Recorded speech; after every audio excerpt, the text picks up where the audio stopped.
This is for the people in my community, people of African descent, whether in or on the continent of Africa or in the diaspora. There's so many things that we ignore that we need to pay attention to.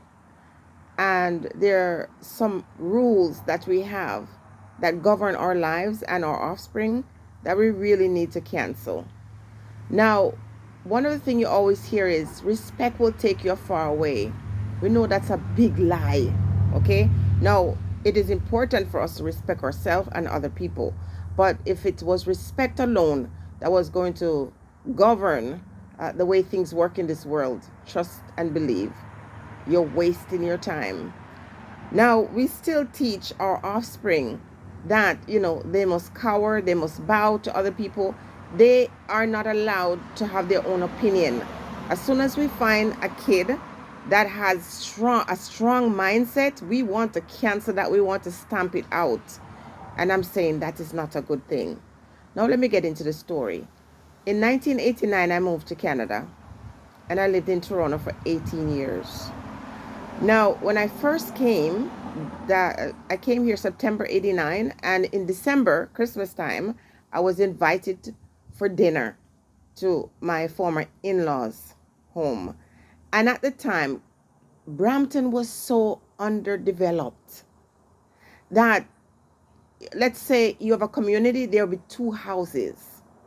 And we see where Brampton moved from that, seem like that old countryside to becoming more popular. People started, or at least black people could now afford homes, not in Toronto anymore, but in Brampton. And so there was a run to Brampton from many of our people in our community.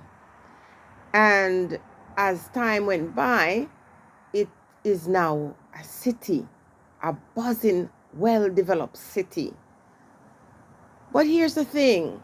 For some reason, the presence of African people got shrouded because guess what? We're not community builders. We don't build together, that is. We build communities, but not our own. And so you have people from other places in the world now bringing their families, joining forces together, building together, whether it be in their faith base or in just regular community work.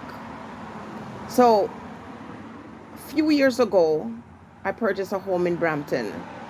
And one of the things I didn't understand is every time I called for service, whether it be cable service or it had to do with, someone coming to look at my plumbing, whatever, it was the same set of people that was going to show up to work.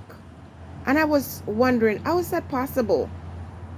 I remember renting from a woman, and every time she needed services, the persons who came to do the work were always from her community.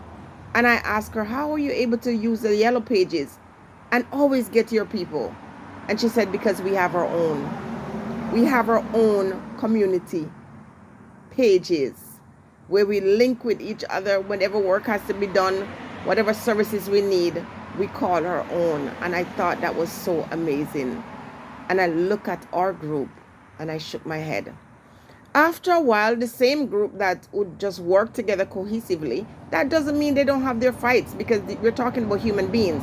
But when it mattered, when they needed to work together, they came together. So you go into the banks, you're going to see that dominant group. When you go into Tim Hortons, which is a Canadian company, you no longer get to see, Anglo-Saxon working in their owning it. It's owned by the same community of people. Now in Brampton, Anglo-Saxons start moving out, and some black people start moving out to make room for the same group. And people sometimes on the periphery look in, and some of the things are negative. And I'm going to say that some of the things that are being said about Brampton now, it is true. It has become a hub of illegal activities, if I might add. But the truth is, many of these individuals are seen as family. I remember one of our government said, We were friends at one point. Now we're family. And it made me question our community to say, why aren't we seen as family or friends? It isn't that our people were out here doing worse than anyone else because we were governing, we were controlling. Our kids, when they were in school and we get calls, we didn't ask our kids questions. I'm not speaking for myself because I'm not like that. But we did right away, as soon as we get a phone call from school, we would jump on our offspring, not question them, not find out what's going on. We just eventually just surrendered them over, you know, to whatever someone decided for them or about them. I have never seen more of our offspring called special needs students as much as I see it in our community. Brilliant kids, and I'm speaking for my own, brilliant children who are said to have learning disability, and it would have gone over easily with other parents in my community. So when we look on now and we see the changes in Brampton, and let me tell you, these changes are far reaching and some of it is wonderful, and it's great to see people coming together in community like that. But some of it is wrong too. When it comes to insurance fraud, oh, you're talking about Brampton. When you're talking about people who are willing to bend the rules, we're talking about Brampton. When you're talking about people dominating every sector, whether it be banking or real estate or, any type of business, many of these individuals will not hire people of color like themselves unless you're directly from their community. Are you vexed with that? No, there's a lesson to learn. Not to be prejudiced, not to exclude others because we live in a multicultural environment, but a place where you must realize that, listen, it's not everything that someone says you should jump on in terms of the negativity that is spewed about our people. It's not all the time that you have to think that I'm just going to be spending my money over here and building with these ones over here who, as soon as you exchange money with them, they no longer want to see you. You have no more value as soon as you exchange that fund for that goods or that service. We always look at each other and we always say we are crabs in the barrel, and sometimes that is true. But we have to get past that. We have to merge our resources. We have to come together as a people. When you go into Service Canada, for example, or any government place where people have to stand in line and wait their turn, oftentimes these people in the community send their family ahead to stay in line. And while someone is in the line doing the test for the driving test or, for the learning permit or whatever, someone else is waiting in that same line if they fail so they can come back. That is not right. But am I going to argue with people who feel or see the need to do what they need to do to get ahead? Am I going to bring my moral compass to judge that situation? No, I'm going to learn. I'm going to say to my offspring, respect does not bring you everywhere. Hard work does not really pay off.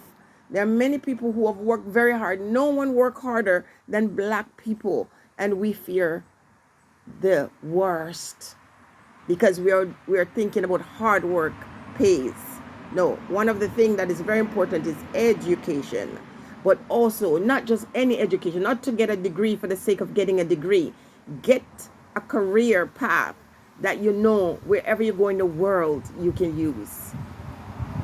Align yourself with community members who have the same mindset or the same idea. So you can't align yourself with people who are enslaved in the mind. You have to align yourself with people who are from our community and from other people's community who are prepared to work with us as a team. Respecting, yes, but it's mutual. Working together, building together, mutual. To be selfless is not a bad thing, but to be selfish is also a good thing. All right. So whatever is going on in Brampton, thank goodness I do not live there anymore. When you get there, it does feel like a big ghetto. I'm not going to lie, not to be rude or anything. And when I see every step of the way, rules are being broken. But guess what? These people are very wealthy, own the biggest, most beautiful homes in Brampton. Hey, don't get it twisted. Think on these things.